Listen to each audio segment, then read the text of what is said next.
Hey again, night historians. If you're still awake, you're officially more resilient than the Romanovs. Tonight, we're floating into the early 20th century, the age when the world was modern, but monarchs weren't. Steamships crossed oceans, telephones carried voices across cities, and royal families still believed they were chosen by God, which, in hindsight, was adorable. Because within just a few years, those divine crowns would come crashing down, not with one big revolution, but with the global chain reaction of ego, war, and sheer bad luck. Cousins at war. Let's start with something both tragic and slightly absurd. The fact that World War I was, in many ways, a family argument that got out of hand. Europe in 1914 looked like one big royal family reunion. King George V of Britain, Tsar Nicholas II of Russia, and Kaiser Wilhelm II of Germany were all first cousins, literal blood relatives. They exchanged letters, Christmas gifts, and awkward portraits. They even called each other by pet names, Nicky, Willie, and George. Very wholesome. Except when you realize that within just a few months, they were leading their countries into the deadliest war humanity had ever seen.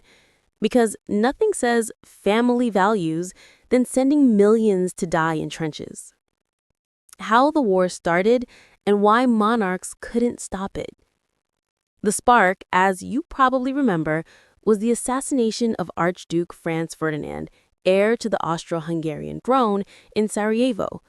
One unlucky bullet, one royal motorcade, and suddenly every empire was dusting off their war declarations. Franz Ferdinand wasn't even a beloved figure. Most of Vienna thought he was annoying, and his wife, Sophie, was considered too common. But after their deaths, the empire treated it like divine vengeance and decided that a continent-wide war would somehow make things better. Spoiler, it didn't. The monarchs who followed their generals into war had no idea what was coming. They thought it would be over by Christmas. Instead, it became 4 years of mechanized slaughter.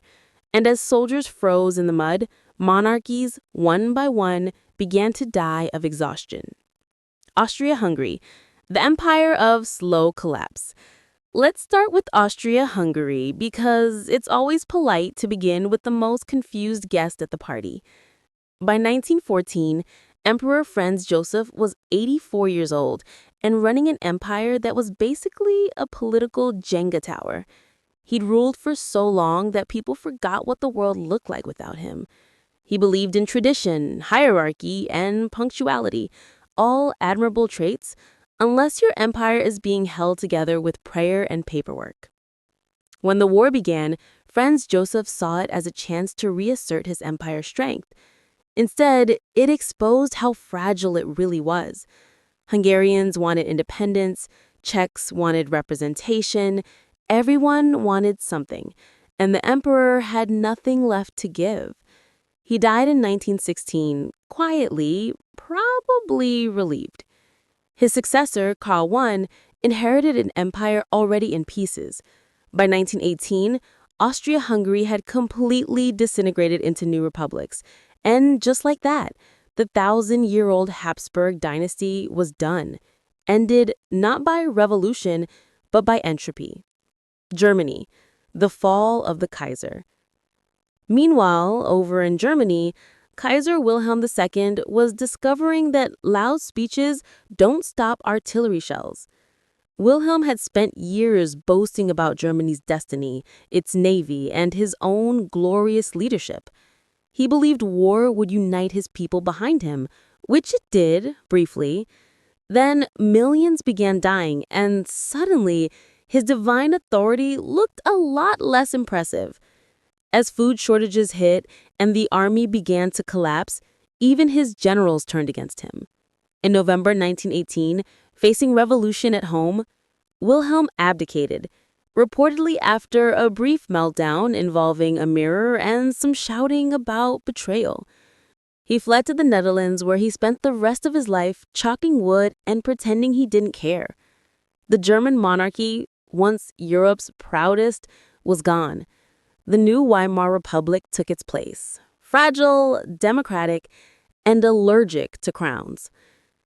And then there was Russia, where monarchy didn't just die, it was executed. Tsar Nicholas II had all the sincerity of a saint and the decision-making skills of a startled pigeon. He wanted to be a loving father and husband, but also an autocrat. Unfortunately, those two jobs don't mix well. His wife Alexandria was deeply religious and devoted to their son, Alexei, who suffered from hemophilia, a condition caused by, yes, centuries of royal inbreeding. To save him, she placed her trust in Grigory Rasputin, a mystic with questionable hygiene and even more questionable influence. While Rasputin whispered holy advice in the palace, Russia burned outside its gates. The war drained everything: money, food, patience. Workers went on strike, soldiers mutinied, and Nicholas, convinced it was a temporary inconvenience, refused to step down. Until finally, in 1917, the army told him it was over. He abdicated quietly. The monarchy was officially dead. And a year later, so was the royal family, executed by Bolsheviks in a basement in Ekaterinburg. It wasn't just the end of a dynasty, it was the end of an era, the last gasp of divine right in Europe. The Ottoman Empire, the forgotten fall.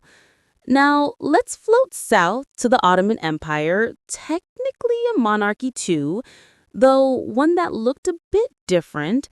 By 1914, it was the sick man of Europe, a once mighty empire reduced to political leftovers. Sultan Mehmed V was more a figurehead than a ruler, his empire run by ambitious officers known as the Young Turks. They pulled the Ottoman Empire into the war on Germany's side, and by the end, it was a catastrophe. Defeat in 1918 meant occupation, rebellion, and finally abolition. In 1922, the last sultan, Mehmed VI, fled Constantinople on a British warship. It was a quiet, pitiful end to 6 centuries of imperial rule. He left behind a note complaining about ungrateful subjects, which, to be fair, was very on brand for fallen monarchs everywhere. Monarchies at the funeral. So by the end of 1918, 4 great empires, German, Russian, Austro-Hungarian, and Ottoman, were gone. Their crowns toppled, their palaces looted, their titles suddenly irrelevant. It was like the universe had held one massive royal clearance sale. Buy 1 abdication, get 3 free. What remained were a handful of survivors: Britain, Italy, Spain, the Scandinavian monarchies, quietly looking around the ruins and thinking, right, let's not do that. These surviving monarchies took the hint. They toned down the divine talk, smiled more, and started letting their parliaments handle the messy parts. It wasn't dignity, it was survival instinct. The age of commoners. With monarchs dethroned, the world started experimenting with new forms of government: republics, democracies, dictatorships. Some worked better than others, but one thing was clear: the idea that rule could be inherited like furniture was over. Even where monarchies technically survived, their role had changed. They were no longer rulers, they were relics. Charming, nostalgic, photogenic relics. People began to see monarchs as symbols rather than leaders, like historical mascots for national identity. Britain kept their royal family because it was comforting. Denmark kept theirs because, well, why not? They were harmless and good for tourism.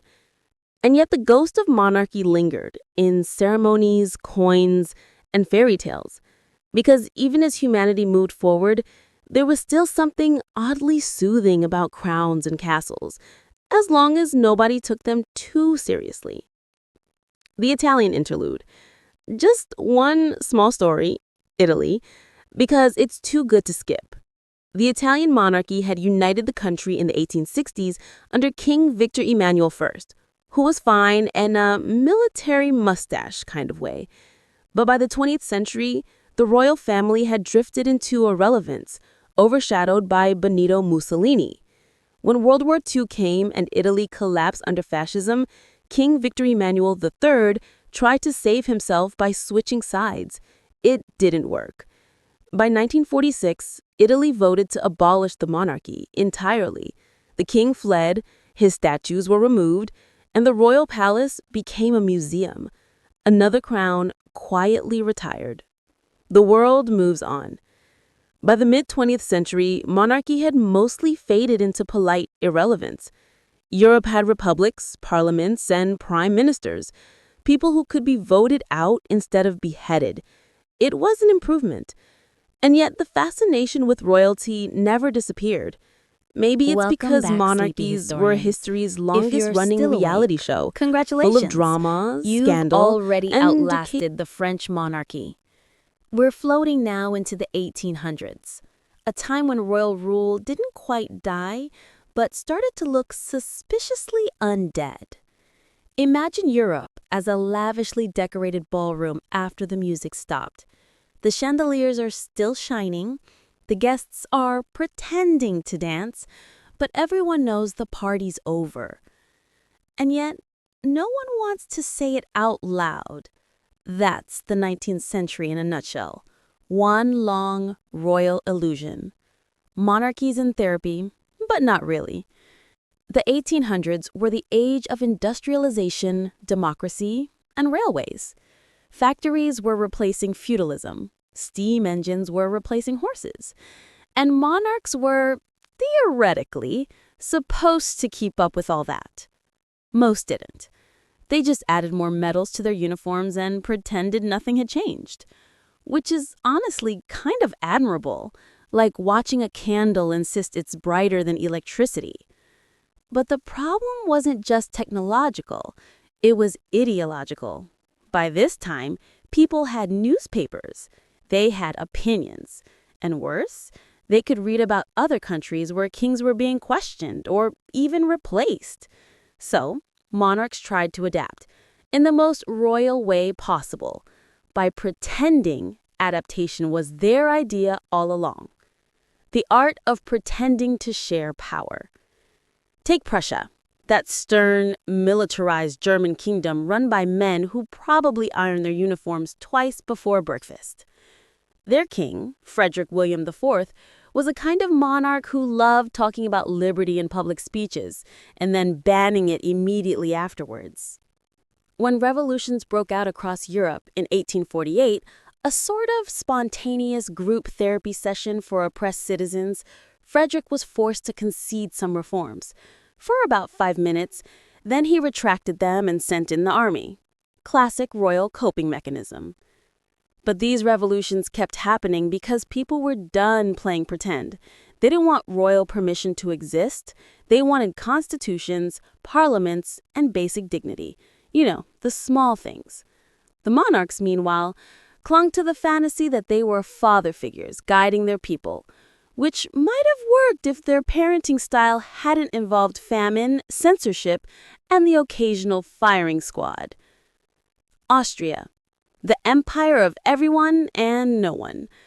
Nowhere was the denial stronger than in the Austro-Hungarian Empire, the patchwork kingdom that tried to be everything at once. Germans, Hungarians, Czechs, Croats, Italians, Polish, all under one crown, ruled by Emperor Franz Joseph, a man who looked perpetually disappointed in everything, including his own empire. Franz Joseph came to power in 1848, at just 18 years old, during one of Europe's many "we've had enough of kings" revolutions. He survived it, barely, by being stubborn, dull, and extremely punctual. And somehow that became his brand.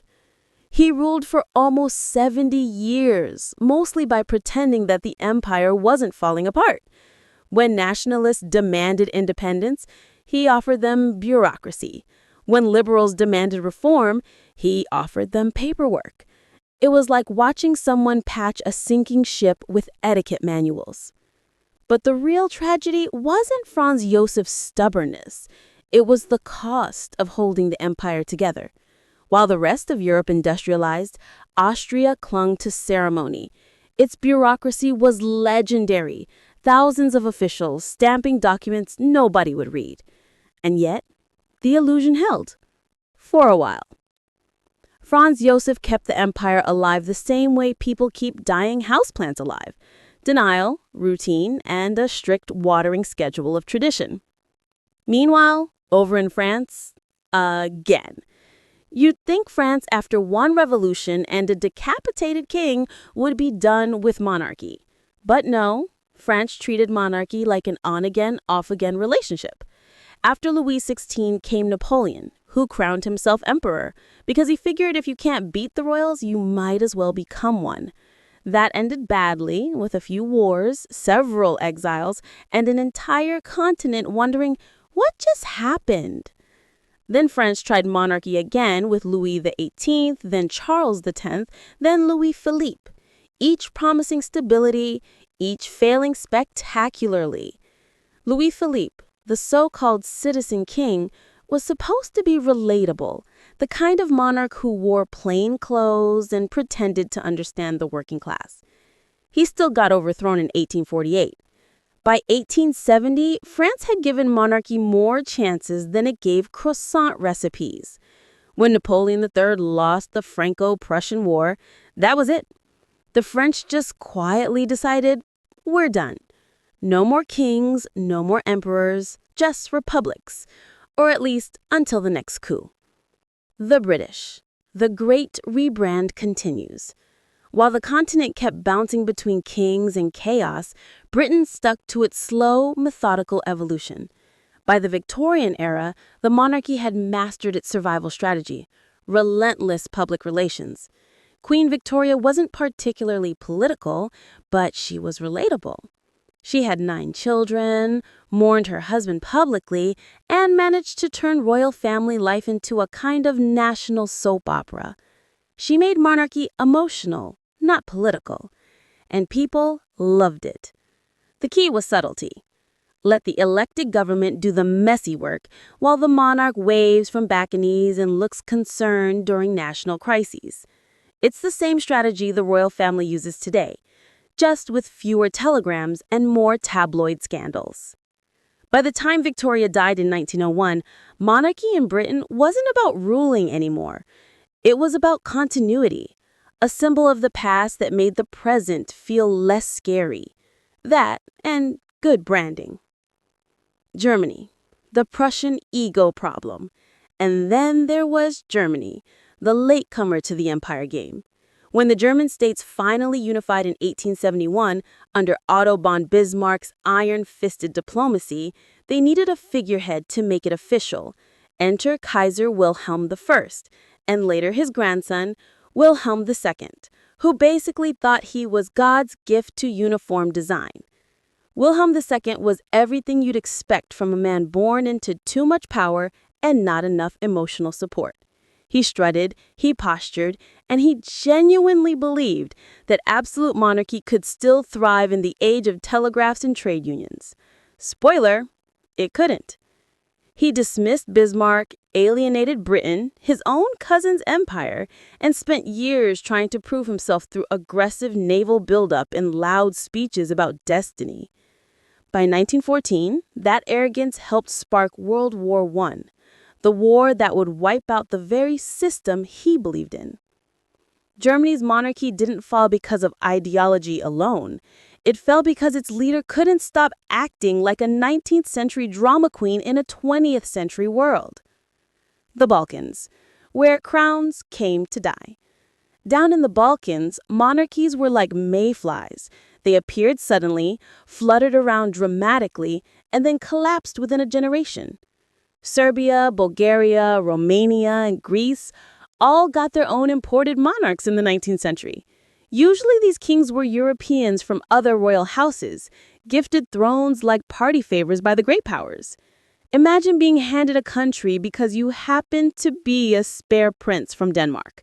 That was a real job offer in the 1800s. But European kings rarely fit in. They didn't speak the language, didn't understand local politics, and often tried to run their new kingdoms like glorified family estates. It didn't go well. The Balkans became the testing ground for modern nationalism and the graveyard of old monarchy.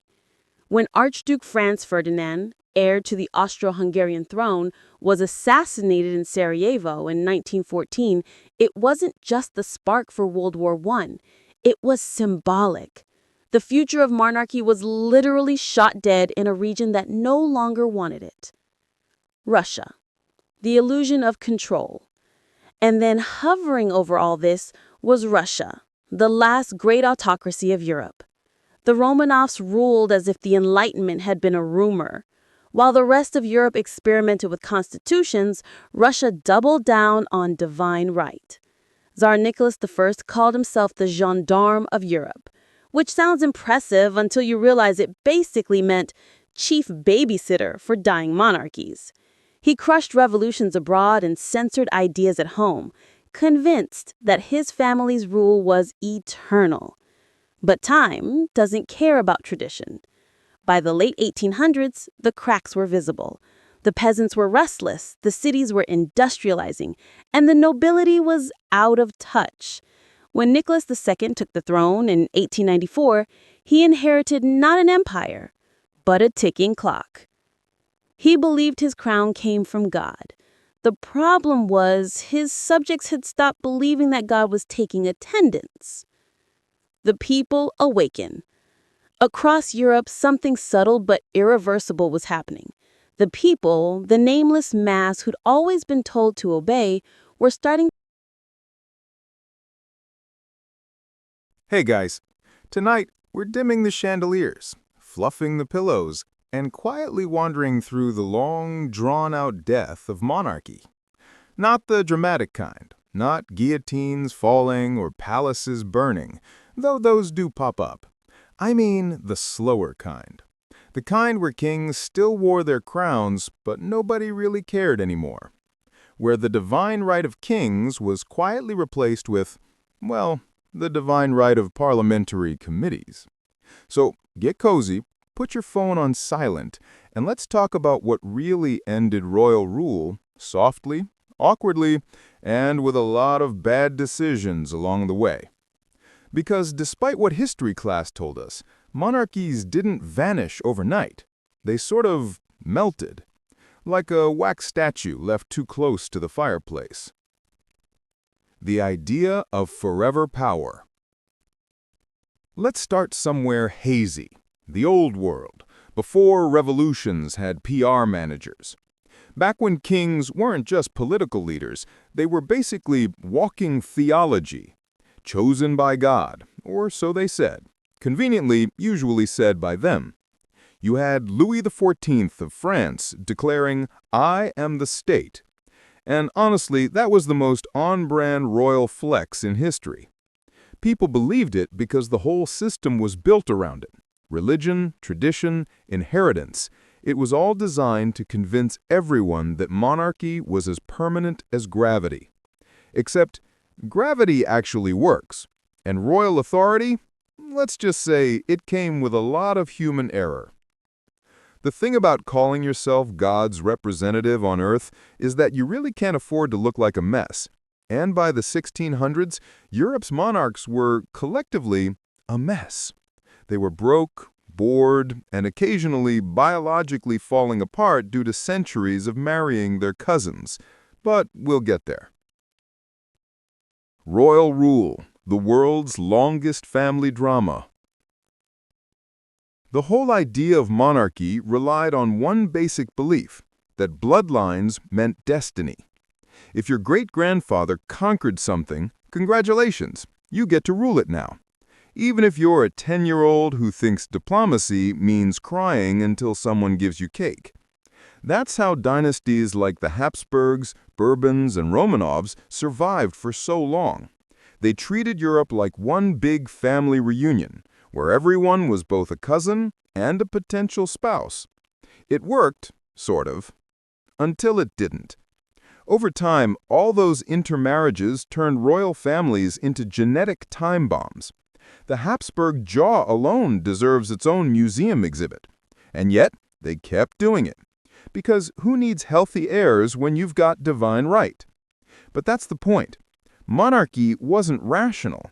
It was built on spectacle and superstition. People obeyed because they were told to, and because questioning it got you executed. Until, of course, people started reading books, which was monarchy's first real mistake. Enlightenment, the buzzkill era. If royal power was a candle burning in a cathedral, the Enlightenment was the open window that let in a strong draft. Philosophers like Voltaire, Rousseau, and Locke started asking questions like, hey, why do we even have kings? And, wait, what if power came from the people instead of divine birth certificates? Now, for most monarchs, this wasn't an immediate threat. At first, they treated it like a passing trend, like the 18th century version of a TikTok dance. But then, those ideas stuck. And worse, they started sounding reasonable. When people began thinking about rights and equality, monarchies started to look dated. You can't exactly brag about divine rule when your peasants are quoting Rousseau and asking about tax fairness. France, when the party ended. No one killed monarchy's vibe faster than France. Louis XVI didn't mean to end an era. He was just a painfully average guy born into the worst possible job. Picture this. You're a socially awkward king with a passion for locksmithing, yes, literal locks, married to Marie Antoinette who spends money like it's monopoly cash, while your country is broke, starving, and quietly planning your downfall. That's not exactly a recipe for stability. When the French Revolution began in 1789, it wasn't just a protest against taxes. It was an existential crisis for monarchy itself. The idea that a king could be fired, or worse, beheaded, was revolutionary in every sense. It shattered the illusion that royal power was untouchable. And while Louis probably thought the whole thing would blow over, it didn't. It blew up. Literally, if we're counting the fireworks of the Bastille and the guillotine that followed. By 1793, the King of France was dead, the monarchy abolished, and the rest of Europe was nervously clutching their crowns like nervous contestants on a royal version of Survivor. Monarchs watching monarchs die. You'd think seeing your royal neighbor's head fall into a basket would be a wake-up call. But European monarchs did what monarchs do best, ignored the problem until it showed up at their own palace gates. Prussia, Austria, Russia, they all doubled down. They banned revolutionary pamphlets, censored newspapers, and blamed foreign influence, because that's always easier than self-reflection. But the damage was done. Once the French proved that kings could fall, the spell was broken. The divine right had lost its divine PR team. Still, the old order didn't vanish immediately. The 19th century became this awkward in-between period, monarchies trying to stay relevant while pretending they weren't terrified of democracy. It was like watching your grandparents join social media. They were there, but not really getting it. Britain, the Great Compromise. Now, not all monarchies ended with guillotines. Some just evolved. Or rather, they were politely forced to evolve. Take the British monarchy. They had their own off-with-his-head moment earlier, in the 1640s, when Charles I got a little too confident in his divine right and lost his job and his neck. After that brief experiment with republicanism, which, let's be honest, nobody enjoyed, the monarchy came back, but changed. By the 1800s, the British crown had perfected the art of survival. They traded power for popularity. Let Parliament handle the messy stuff. The monarch would just smile, wave, and occasionally open hospitals. Queen Victoria, for example, basically rebranded monarchy as a family brand.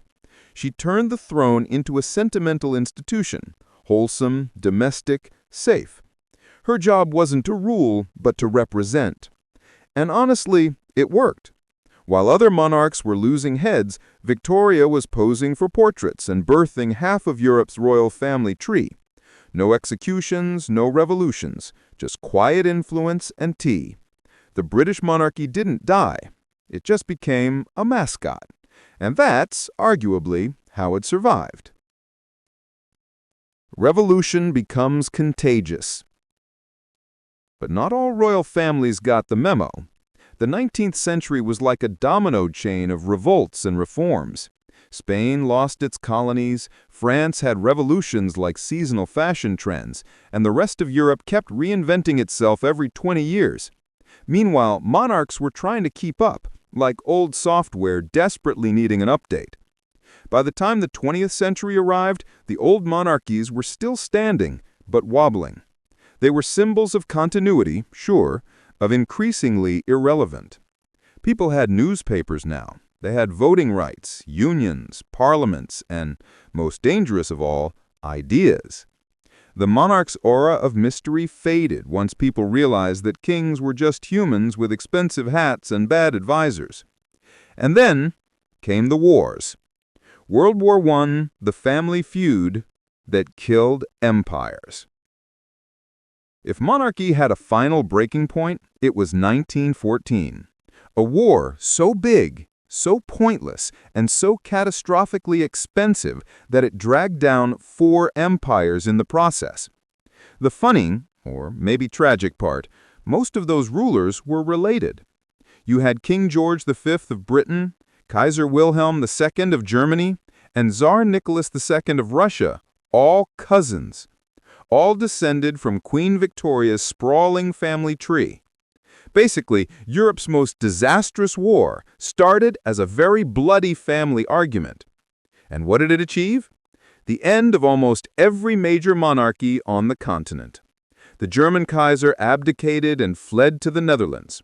The Austro-Hungarian Empire shattered into tiny new republics. The Ottoman Sultan lost his empire. And in Russia? Well, the Romanovs had the most brutal ending of all. By 1918, the Age of Kings had collapsed like an over-decorated cake. The Romanovs, the final fantasy. Nicholas II didn't just lose his throne, he lost everything. He wasn't cruel by nature, just profoundly unfit for the job.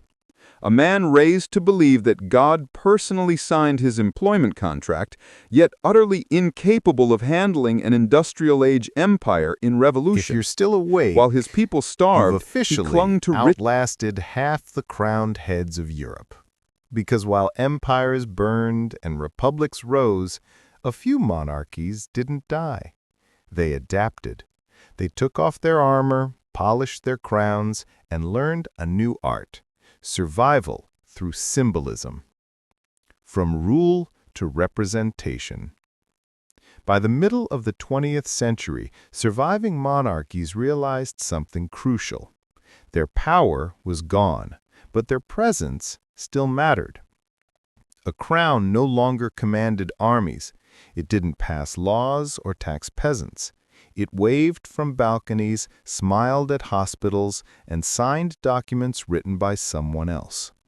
The monarchy had become a performance, part nostalgia, part national branding, and it worked remarkably well. Because people, even after centuries of revolutions and wars, still liked the idea of royalty. It was romantic, predictable, comforting, in a world that wasn't. A parliament could fall in a day. A king could endure for decades. And so monarchy transformed into power, into poetry. Britain, the house that learned to smile. No royal family understood this better than the British. After the trauma of 2 world wars, the monarchy was one of the few institutions that still felt stable. A familiar thread in a rapidly changing world. King George VI, a shy man who never wanted the throne, became a symbol of quiet duty during World War II. He didn't lead armies, but he stayed in London during the bombings. People respected that. For once, the royal family looked human. When his daughter, Queen Elizabeth II, ascended the throne in 1952, she inherited not an empire, but a stage. Television had just arrived, and the young queen became a living icon for a post-war generation that wanted continuity without arrogance. For 70 years, Elizabeth played her role perfectly. Never political, rarely emotional, always present. She was less a ruler than a ritual. The same face at every ceremony, every Christmas speech, every crisis. And when she passed in 2022, the grief was oddly personal. Not because people had lost a leader, but because they'd lost the symbol of an age where stability still felt possible. Scandinavia, royalty without the drama. While Britain basked in ceremony, the Scandinavian monarchies went minimalist. In Denmark, Sweden, and Norway, kings and queens traded palaces for people's palaces, smaller, friendlier, slightly IKEA-flavored thrones. They rode bicycles. They gave interviews. Some even married commoners without anyone fainting, which, in royal terms, was revolutionary. These monarchies survived because they stayed boring on purpose. No wars, no scandals, no divine proclamations. Just ribbon-cutting, charity work, and the occasional Christmas broadcast about kindness. In a way, they became what monarchs had never been before, beloved civil servants in crowns. Spain, from dictatorship to democracy, and back again. After King Alfonso XIII fled in 1931, Spain became a republic, briefly. Then came civil war, fascism, and the long, suffocating dictatorship of Francisco Franco. When Franco died in 1975, he did something strange. He restored the monarchy. He believed the new king, Juan Carlos I, would continue his authoritarian legacy. Instead, Juan Carlos shocked everyone by steering Spain toward democracy. He even helped stop a military coup in 1981, calmly telling rebel officers that Spain had moved on. For a while, he was a hero. Then came scandals, offshore accounts, elephant hunting trips, and whispers of corruption. By 2014, he abdicated in disgrace. His son, King Felipe VI, took the throne, clean-cut and quiet, trying to rebuild trust. Spain kept its monarchy, but only barely. The crown was lighter now, and much easier to drop. Japan, the chrysanthemum throne. Not all surviving monarchies were European. In Japan, the emperor remained, a figure of mystery and ritual whose role changed completely after World War II. Before 1945, the emperor was divine, the living descendant of the sun goddess Amaterasu. That belief helped fuel Japan's militarism, its expansion, and ultimately its destruction. When Japan surrendered, Emperor Hirohito renounced his divinity in a radio broadcast, the first time his people had ever heard his voice. He told them he was no god, just a man.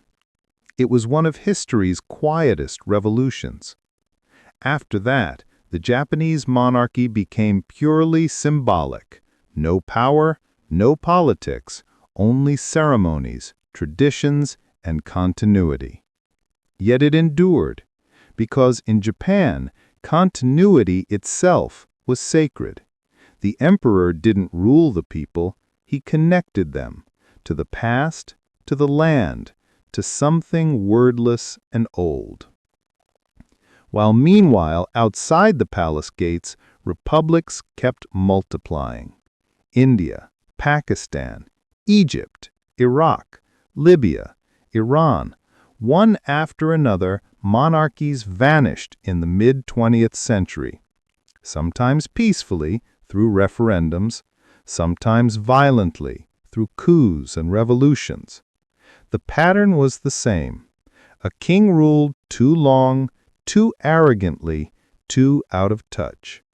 A crisis hit, economic, political, or personal, and the people remembered they didn't need crowns anymore. Monarchy, once the default mode of government, became an endangered species. A few survived, mostly in small, wealthy, or exceptionally polite nations, but the age of royal rule was over. What remained was royal theater. The media age of monarchs. By the late 19th century, royal families had a new challenge: television, tabloids, and later, the internet. In the past, monarchs controlled their image through paintings and proclamations. Now, every frown, scandal, or misplaced gesture was global news. When Princess Diana joined the royal family, she brought empathy and glamour and chaos. Her death in 1997 shattered the illusion of monarchy as untouchable. The public demanded vulnerability, emotion, humanity. The crown had to learn to cry. From then on, monarchy wasn't just tradition, it was content. And every royal wedding, funeral, or controversy became a global broadcast. For the first time, people didn't just observe monarchy, they participated in it through screens and social media. And that changed everything. Monarchs without kingdoms. Some royal families lost their thrones, but not their titles. Descendants of kings still exist across Europe, in exile, or simply living as private citizens with very fancy last names. There's a crown prince of Greece who lives in London, a king of Bulgaria who once became prime minister in a democratic government. Even Napoleon's descendants still occasionally give interviews. They're like historical echoes, living reminders that monarchy never really dies. It just drifts. It becomes nostalgia, heritage, costume. A royal family without a realm is like a ghost that refuses to leave the castle. Why monarchies still exist? So why do monarchies still exist at all? If democracy works and divine right is gone, why keep the crowns? Because humans love symbols, and monarchy, stripped of its tyranny, makes an excellent symbol. It represents continuity, identity, and shared story. A president can change every few years, but a monarch, if they behave, becomes timeless. They link generations. They stand above politics, like the moon above the tide. And maybe in an age of constant chaos, that illusion of permanence is enough. The cost of symbolism. But there's a price. Modern monarchs walk a narrow line. If you've made it this far, congratulations. You've survived centuries of inbreeding, revolutions, divine rights, and very expensive funerals. Now all that's left are the survivors, the kings and queens of today, holding on to thrones that feel more like stage props than seats of power. But it's fascinating, isn't it? For all the coups, wars, and democratic awakenings, we still haven't completely let monarchy go. We've just declawed it, dressed it in velvet, and turned it into a kind of living museum exhibit. So tonight, let's take one last slow walk through the modern royal landscape, where crowns sparkle but mean almost nothing at all. The modern monarch's job description. Be nice, say nothing, smile. Today's monarchs are professional symbols. That's their entire career. They open hospitals, attend charity events, host state banquets, and try not to say anything remotely interesting. The secret is neutrality. Modern monarchs must master the art of being present without participating. Seen, never heard. Loved, but not known. They can't have opinions on politics, obviously, but they also can't have opinions on much of anything, really. You can't be the comforting face of a nation and also have a hot take on climate change or tax reform. So they smile. Endlessly. It's not a bad life, exactly, just eerily static. Imagine living your entire existence as a ceremonial screensaver. Britain's balancing act. The show must go on. Let's start, as